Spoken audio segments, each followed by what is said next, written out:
I love these next-gen stats so much. 2.3 seconds time to throw. You hit a top speed of over 22 miles per hour. We have over 24 machine learning models running on every single play. That data is captured 10 times per second. This equates to over 3 million data points in a game. Let's take a look at our next-gen stats. The next-gen team's really leading the sports world about what advanced player tracking data looks like. The statistics speak volumes. We're at the forefront of what technology in sports can be. 6 offensive linemen tonight on 39% of the plays. We want to help the fan better understand the game. Schemes, tendencies, strategy. The easiest place to throw is between the hashes. And then how extraordinary the action really is on the NFL field. And it is caught! The tremendous play. That is redonkulous. He's got it! Touchdown! How good is that?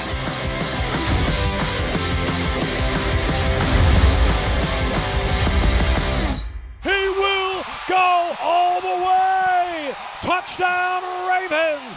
You know, they monitor the speed of the players nowadays. I would love to know how fast he was moving. Stat collection at the NFL prior to the next gen has been pretty much the same for a very long time. Consisted of folks in the press box identifying what is happening on the field and then manually entering data into a computer to create traditional stats, as we call it, that you would have seen over the past 100 years. For a game of inches, it was pretty crazy that it was always measured in yards. Smith in the end zone.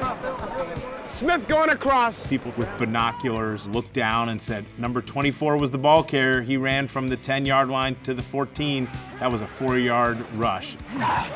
And they would manually add that up. A lot of people say that Joe doesn't pass well or he can't run worth a darn, but Joe goes out there and wins. In those early days, there was usually a team of 2 to 3 photographers taking stills of every single play, and then post-game they're going through picture by picture and marking every single player. Before that, it was even just pen and paper of people trying to watch and observe everything and capture it on paper. Analyzing as many of the old game books, seeing like someone having marked every single stat manually. Very cool and very interesting. The NFL has their system GSIS, so if the Chiefs are on offense and Patrick Mahomes throws a pass to Travis Kelce, GSIS logs that with the time on the clock, the down, the distance that Mahomes threw to Travis Kelce for a 13-yard completion.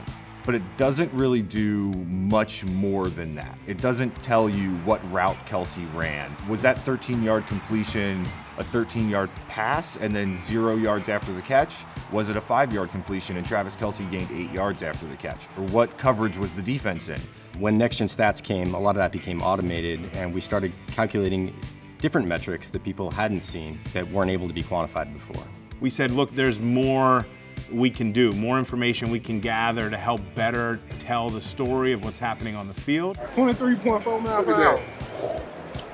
He is the fastest player in the league. How likely was Travis Kelce to make that catch? How close was the nearest defender to Travis Kelce at the time of the catch? Was Patrick Mahomes under pressure? Did Patrick Mahomes have to scramble on the play? How long did it take Mahomes to throw? There's just so many additional data points that next-gen stats can provide that the traditional box score stats don't. You are looking down at the raucous home of the Baltimore Ravens. Crucial matchup in the AFC North. The origin story of the next-gen stats platform. Sunday the 14th, 2008. Steelers at Ravens. Roethlisberger threw a pass to Santonio Holmes at the goal line. Is he in or outside? It wasn't called a touchdown on the field. Oh, that's close. They went to review. Here's even an angle from the blimp. They then called it a touchdown. The touchdown for Pittsburgh. The commissioner looked at me and said, you have a bunch of smart guys you're hiring in LA. Can't they figure out if the ball costs a goal line so we know for sure using technology in some way, shape, or form? And so that started the journey of next-gen stats. Hey, the talking's done. Yep. The talking's done. Let's go. We got to ride now. Let's go. We ride out. So in the very, very beginning in 2008, we were just testing, getting different technologies and seeing what could work. We started off with optical. We tried looking at LiDAR and infrared. It wasn't until around 2012 that we started looking at instrumented technology of actual tags you put on the players. We started to capture the data and see how accurate it was, and if it was going to be enough information for us to be able to process what we were trying to get out of it.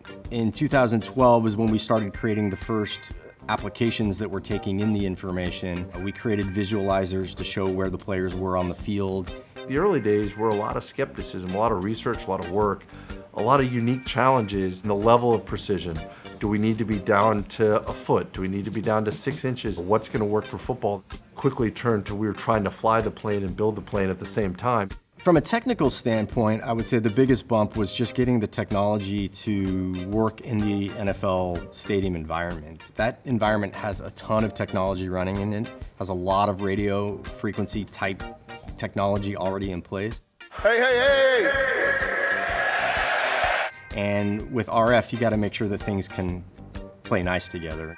There were some satellite uplink trucks that were sending up signals at a very high capacity, and it was just blowing out half the stadium. And so we had some tracking in one half of the stadium, and then when the players would come down, they'd be just jumping all over the field, and we knew something was wrong. I remember kind of wanting to crawl under my desk at one point, but we all kind of dug in and found out a way to get past it. That a babe! That's poise! That a babe! Get back in there! It's hard to create a data platform if you're not sure you can put a wearable on every player. And so we looked at different things, optical tracking. This is 15 years ago, and the technology wasn't really reliable. Early on, decided and identified that a wearable tracking solution was what was necessary to get the initiative off the ground, but we needed the right to put a wearable tracking device on every player. What are we talking about? I have some great ideas. Sure you do. We got that right from the players. I think it was an education process to help them understand why we wanted to do it, how it was good, specifically the players. We said we want to put these tracking devices on you, and they're the size of a small cell phone, and players are like, wait, you want to do this for what? Oh, nope, not today. Nice try. Goodbye. There's someone who's in the Hall of Fame now. He called my phone and said, hello, this is Hall of Fame player. You sound like a nice guy, but I'm just not wearing the device. And I was like, well, you have to. It's a mandatory thing. He said, you're not going to make me. And I was a couple years out of college and sort of like, I don't know what I'm going to do. And he did not wear it. Fast forward 15 years, I ran into him at Super Bowl last year. He laughed and he remembered it. And he said, you know, it's funny now as I'm a coach and I use the data all the time. It's hard to see the vision as a player when you don't know where the data is going to go or how it's going to be used. But now he's a big proponent of the data. I say that to say this. If you wouldn't have did what you would have did, then we wouldn't have been where we was at to get what we got. Other sports have it a little easier than the NFL. Whether you look at like horse racing or car racing or baseball, they're out more in space. People could point to other solutions and say, well, why don't you just use that? We had to work through having 22 guys on the field jumping on top of each other. It was a little more difficult for us to have to solve for. It involved taping devices on the back of shoulder pads and being on our hands and knees after a game and taking all these sweaty devices off. Oh man, I just caught a whiff of that. Woo! Woo! That wasn't a lot of fun. You smell like hot dog water, boy. You! We went from getting the system out and tracking the players to getting the ball tracked. That was a significant leap for us, and we had to go through a lot to make sure that we were not impacting the flight of the ball in any way. We're using Pro Bowl as our testing opportunity for upcoming seasons. One of the very first balls that we had ever put chips in went into the stands. Of course, the fan didn't want to give it up. I was tasked with getting it back. I did not get the ball back. I'm speechless. No way! That's incredulous. We offered them another signed ball used in the game, just not the one with the chip in it, but the fan didn't want to give it up. It wasn't so much about the cost of the chip. We wanted to collect the data. I do not care. A fan somewhere has one of the very, very first tagged footballs from Next Gen Stats. In 2015 is when we actually launched across all of our venues. It really was exciting to see all of that tracking data and all that work we had done kind of come to reality for the first time. Well, look how fast generation stats. Victor Cruz, I think we know he's fast and he's quick, and that showed it. Because I don't have shoulder pads on, what we're going to do is just use tape and tape these to my shoulders. And then we're going to go out and walk in order to track our accuracy. Because we are a precision-based system, right? We're accurate within a very tight tolerance given to us by the NFL. We want to do it when the field is laid out on a non-game day ahead of time. We put this tracking system in basically every venue. What it requires is installing sensors across the midsection, maybe the top of the venue.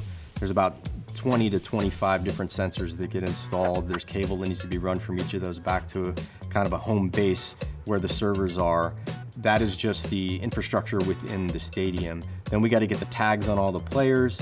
We work with Wilson in the offseason to get tags into the footballs, and then there's a calibration exercise that goes on leading up to any game we'll have in a venue to make sure that the system is capturing properly and is accurate. We have operators that will go to the locker rooms.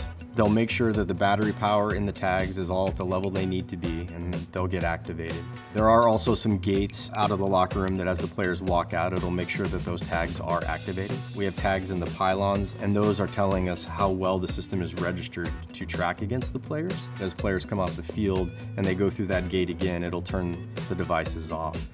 They don't need to be charged. They're swapped out in the offseason every year, but they last both in the football and on the players for the entire season.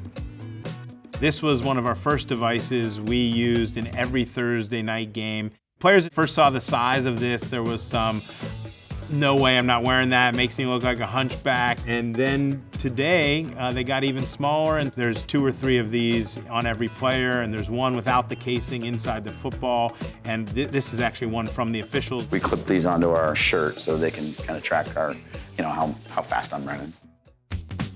There's the capture phase, where we capture the data that is happening in the venue. Every player is wearing 2 RFID chips, one in each shoulder pad. RFID is radio frequency identification.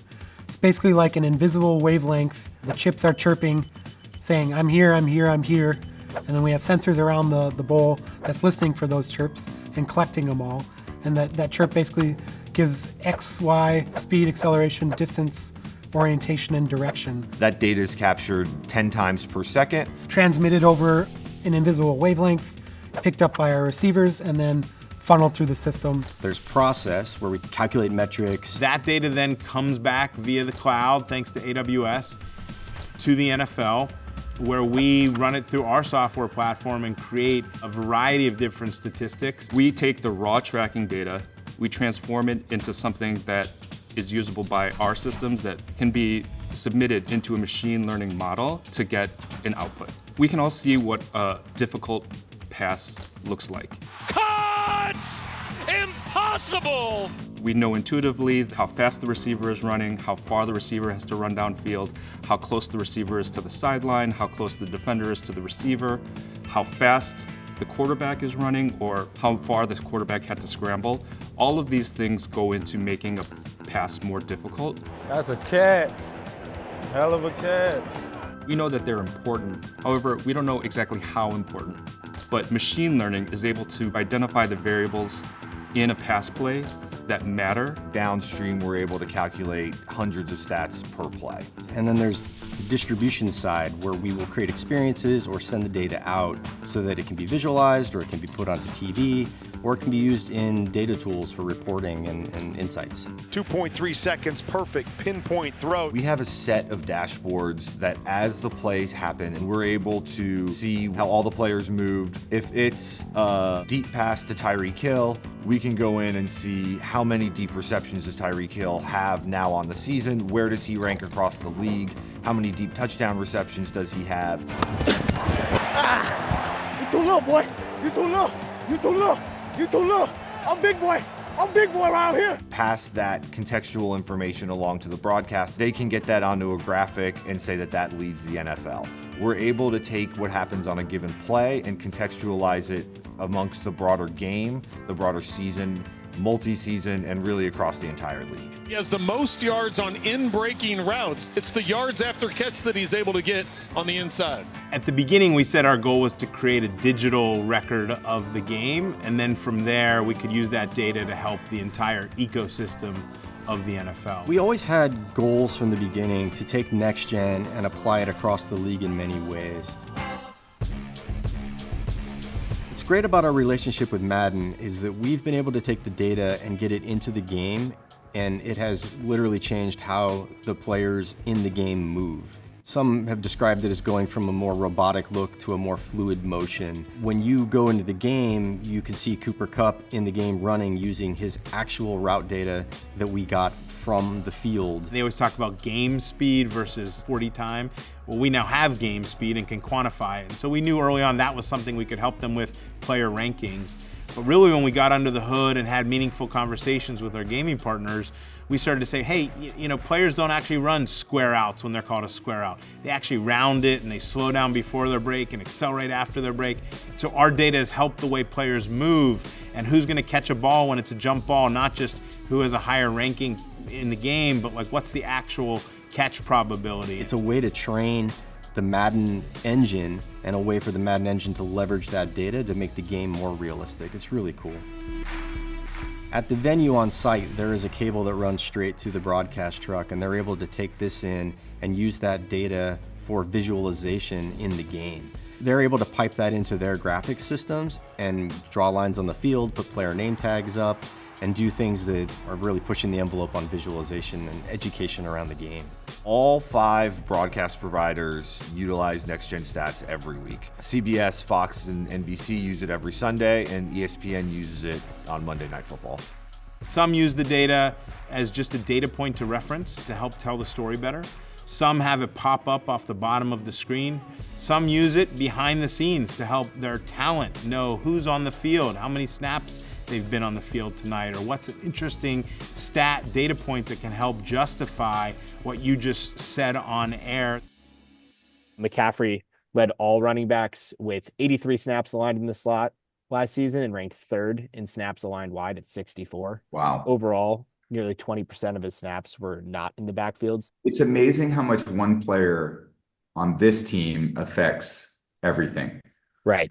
The formation variation he allows to move those chess pieces around, which always get them leads. When they get leads, that defensive line that they've had can really unleash on the passer. And when they do that, they get turnovers, and then that's the cycle. Christian McCaffrey draws the defense to him. So what that does when Christian's in the backfield, it'll bring those linebackers a little closer to the line of scrimmage, opens up a lot more space in the intermediate part of that field. So it's also the ultimate chess piece for Kyle in terms of where he moves guys around. The problem with trying to create a stat was just how do we validate how well the stat is doing? It's hard to do that across all plays and all the seasons that we have, and we knew that it was going to be a continual problem as we had more games and more plays that we had to process through. We really needed to leverage more processing power. AWS came along and really helped take it to the next level with some of their server resources and allowed us to create stats that we just didn't have the capabilities to do before. Working with AWS, it's really like having that smart friend at school, that person you could call and rely on to answer a question when you were stuck on a problem.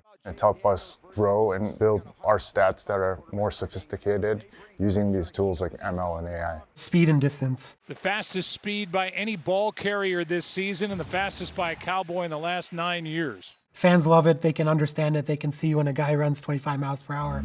They know from driving a car what 30 miles per hour is. As the years have gone by, we've kind of seen an explosion of next-gen stats getting more and more integrated just naturally into the broadcast. All right, Mike, let's take a look at our Next Gen Stats powered by AWS. What's the story of the game?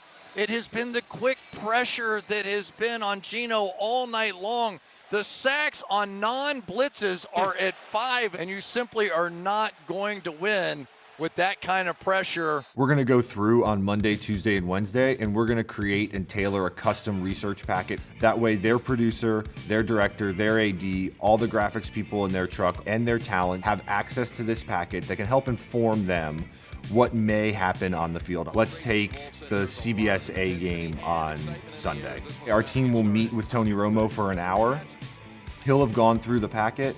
He'll have additional questions based on his knowledge, and we'll go back and come up with another smaller subset packet based on that conversation and other things that he thinks may be important to have in his bag for the game. By the time we get to the game Sunday, we're also providing them live game support. The difference between the last time they played, where Mahomes had almost 80% completion percentage, has been the pressure that the Raiders have created. Something to note, Kevin, Chris Lindstrom is the only Falcons offensive lineman today who was not a lot of pressure. These are things we'll try to get it up graphically. We'll try to get it to Tony Romo so he can point that out to the viewer at home. See all the 8 men up, who's coming, who's not. Well, just 4 guys, simulated pressure. We have a group of a dozen analysts that are here on game day. They're divvied up to ensure that we have at least someone watching every game. Hey, Jarrett, that was George Kittle's first catch from an isolated position all season. He was the Y ISO there. As the game unfolds, we communicate with the production teams, feeding them anything that we're seeing on the field. We're watching the game just like most other people, but we also have these powerful stats dashboards, so we know where to look when we're noticing something in the game. That was cover 3, so they're still 100% zone, serving as a supplemental spotter to the broadcast talent to help them notice trends that are unfolding on the field. Hey Kevin, Kirk Cousins has been pushing the ball down the field quite a bit today. He's averaging 13.3 air yards per attempt.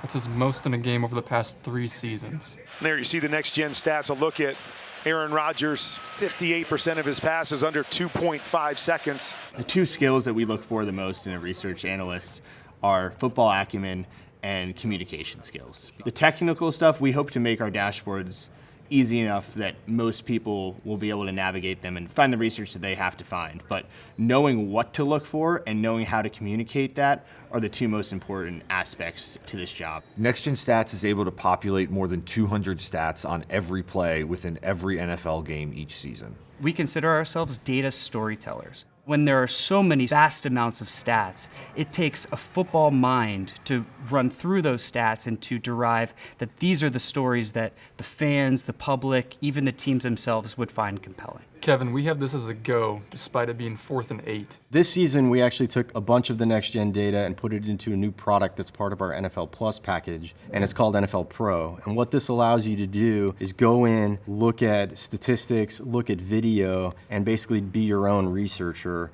Storytelling is everything. Less than a 1% touchdown probability when he caught the ball inside the 5, Joe. Yeah, that was one of those ones where the coach is yelling in his mind, "What are you doing?"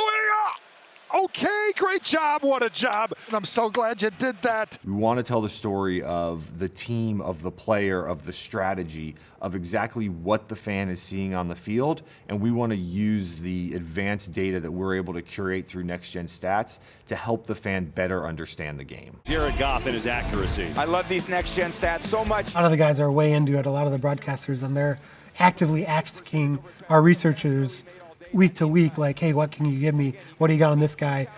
And we're feeding that in, and then seeing that happen, 10 seconds later on screen is a pretty satisfying feeling. Hi, TNF Analytics expert Sam Schwartzing here.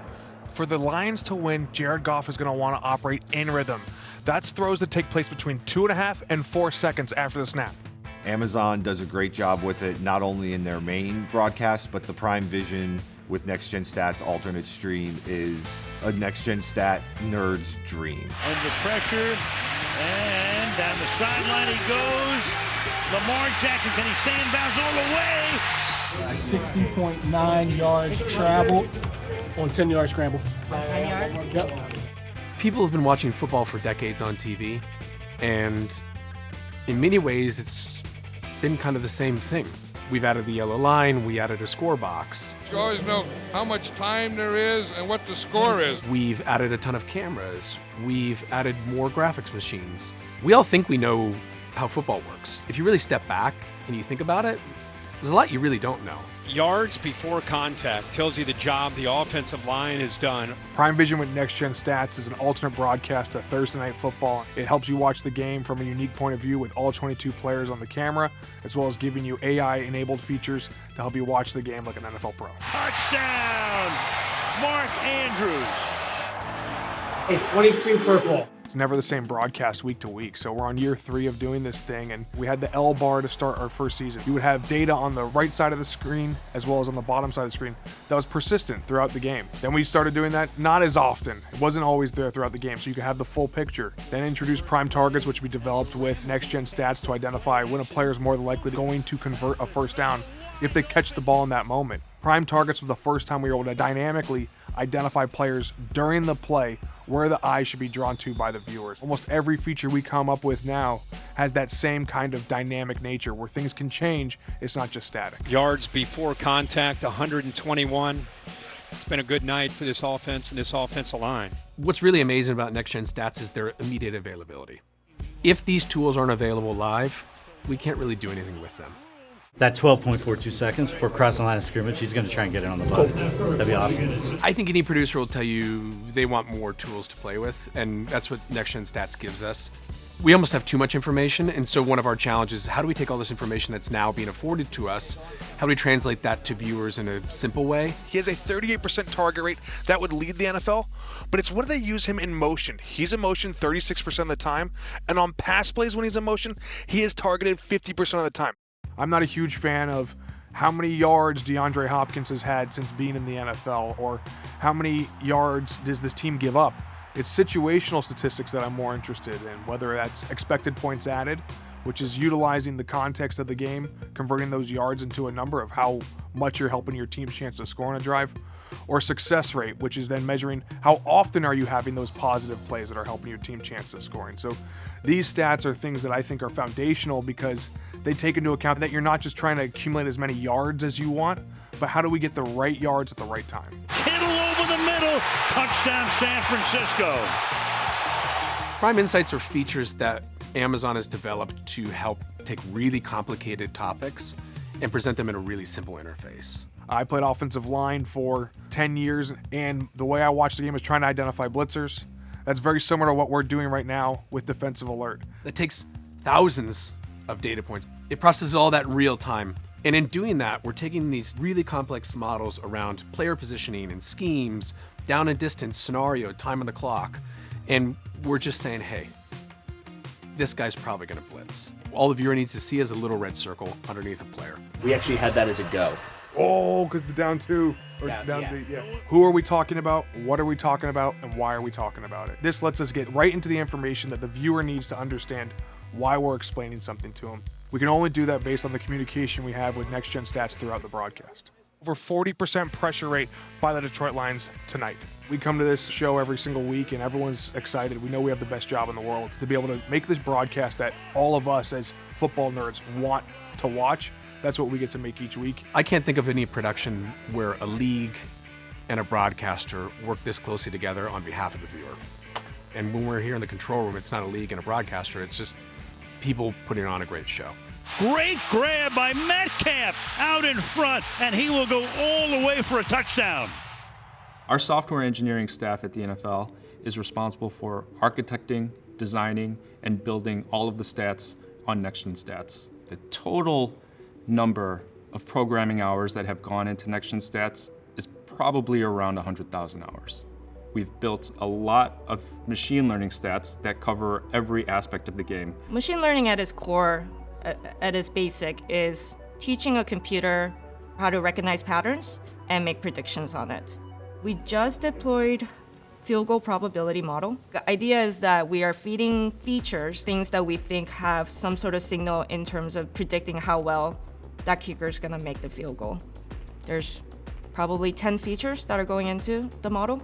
One feature is like a variable. Certain features are derived from multiple data points. Typical feature that involves tracking data requires at least 50 data points.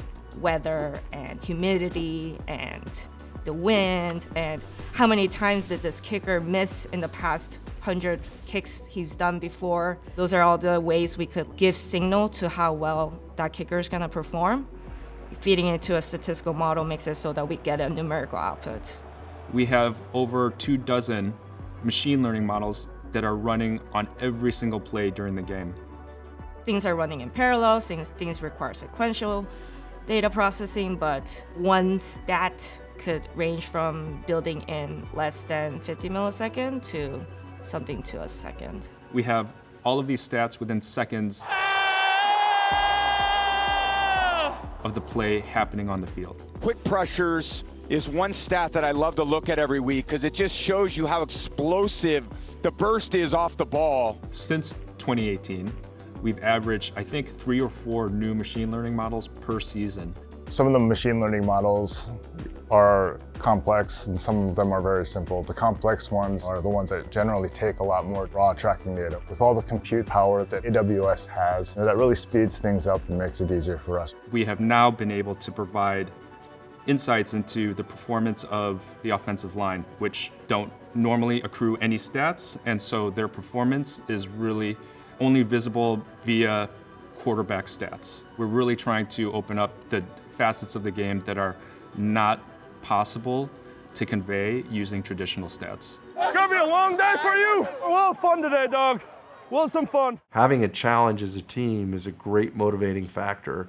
Having people tell you they don't believe you is actually inspiring in its own way.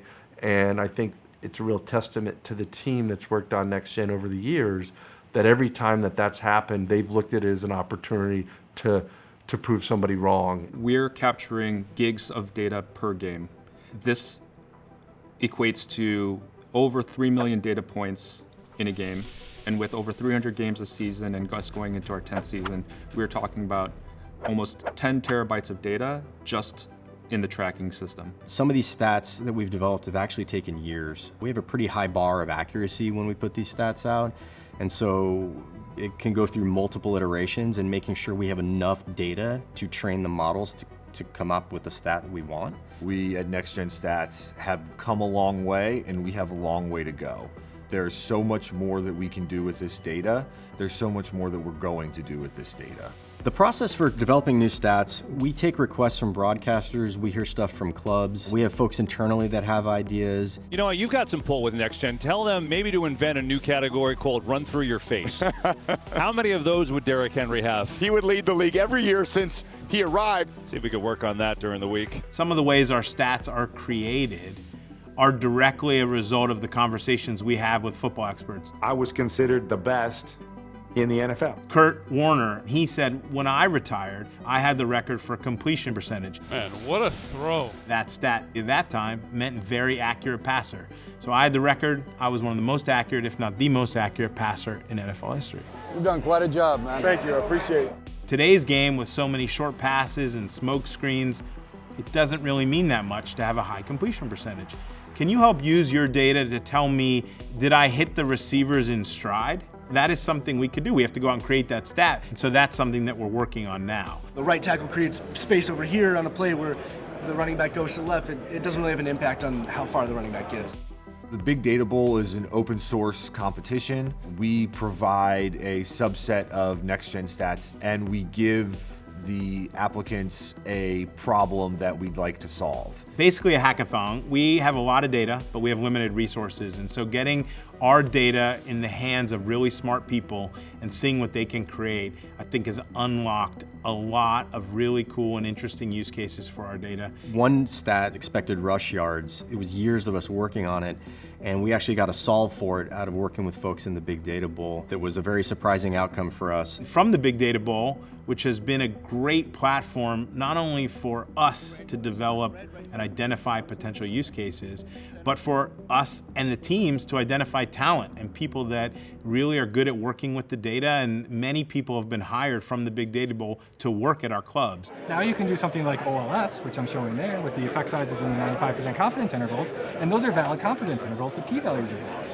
So you can start to say, like, all of these orange features are statistically significant at a p-value of 0.05.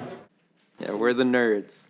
Everyone knows us as the nerds. We have our nerd nest.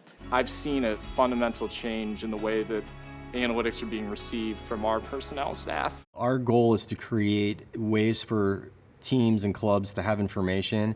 We don't specialize for one club or do something one-off for one club. Everything we do is for all 32. We provide the data from every game to teams the next morning. Clubs are also fairly secretive in the ways they do utilize the data. Earmuffs, hey, earmuffs, earmuffs, earmuffs. Teams really identify 4 different ways they can use analytics to make themselves better. Talent acquisition. This is Moneyball. Think about, hey, how do we approach what talent we're going to scout to then bring into our organization? The next is talent development. While players are on their team, are they in the right spot where they can compete at the highest level? Then on the game side, it's game planning to better help us understand who our opponent's going to be, looking at their down and distance tendencies. What formations do they like to get into? Analytics has actually streamlined this process. It used to take many, many people and many hours to pour through the film to be able to get what we can get right now with the tracking data and Next Gen Stats. Then ultimately, in-game decision making. They have a book saying down distance, what the time on the clock is, and what's the point differential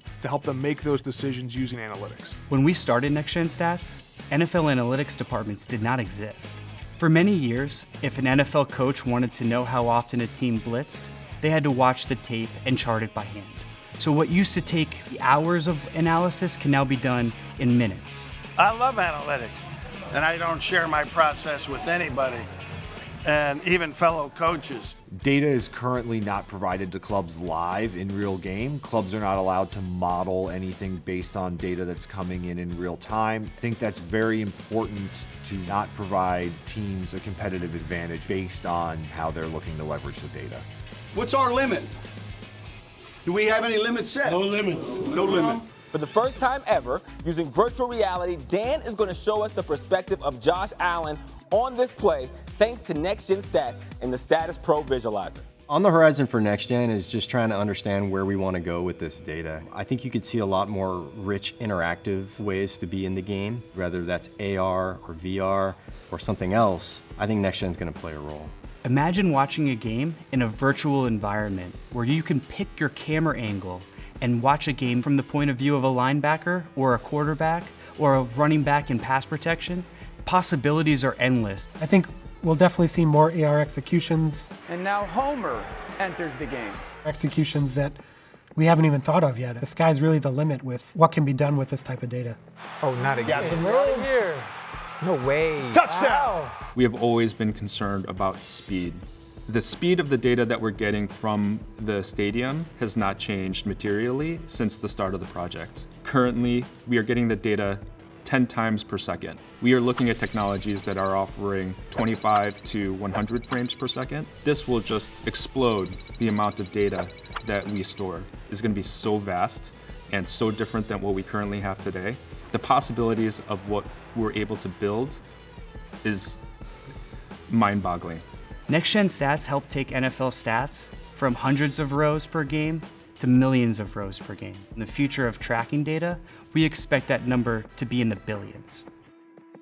I think there's been a lot of advancements in compute and camera quality. The ultimate next-gen stats system is some kind of hybrid solution, combining optical tracking together with the chip data, because the chips will always be necessary just because of the scrum situation and players being on top of each other. Optical is never going to be able to see the guy at the bottom of the pile, whereas chip data can chirp out through that and we'll know that he's at the bottom of the pile. Cam somehow finds a way to get in the bottom of that pile and come up with a football. Optical tracking. To take next-gen stats from a 2D XY experience to a 3D XYZ experience. Adding the Z-plane to next-gen stats will unlock entirely new statistical possibilities. How high a defensive lineman jumped to get his hand on a batted ball. We'll be able to capture that. We'll be able to split those plays out and get stats.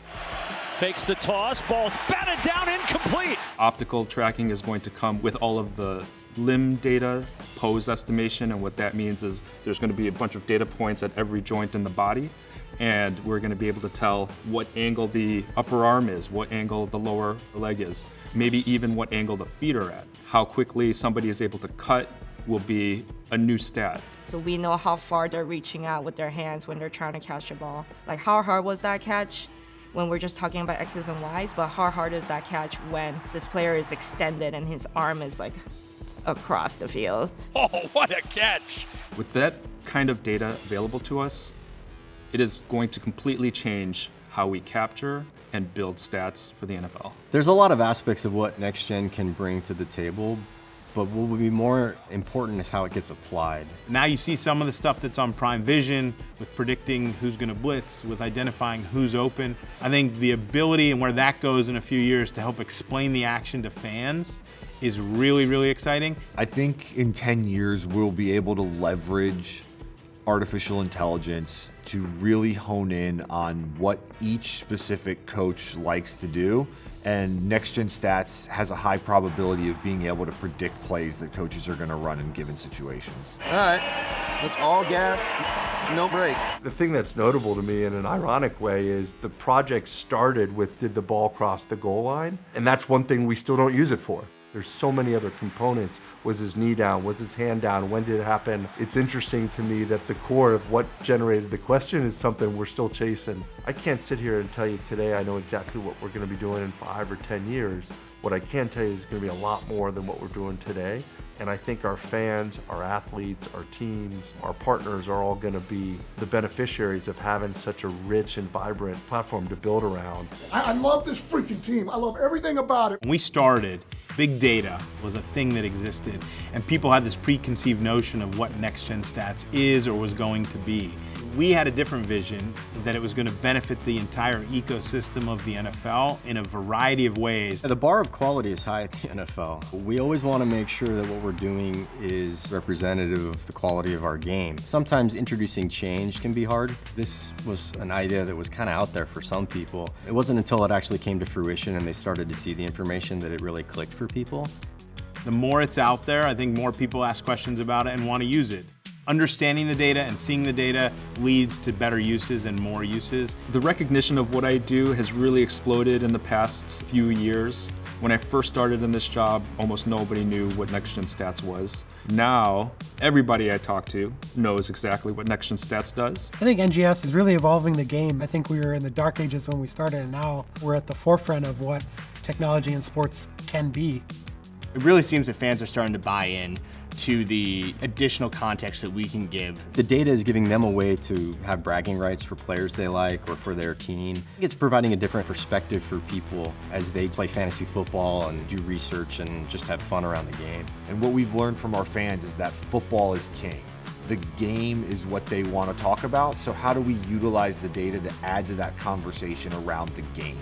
It's also really great hearing fans, oh, Next Gen Stats, I love that stuff. I love getting down into the data and hearing fans talk about it. I mean, that's really satisfying. Next Gen Stats is a platform, it's data, it's chips, but what made it happen was the people. When you're doing something new, when you're trying to innovate and trying to push yourself to be better, it's not going to be a smooth line and straight line to where you get to that destination. There's going to be some ups and some downs, and there's going to be some learnings. I'm just proud that we've been able to build something from scratch. We fundamentally have really changed how stats are looked at in the game.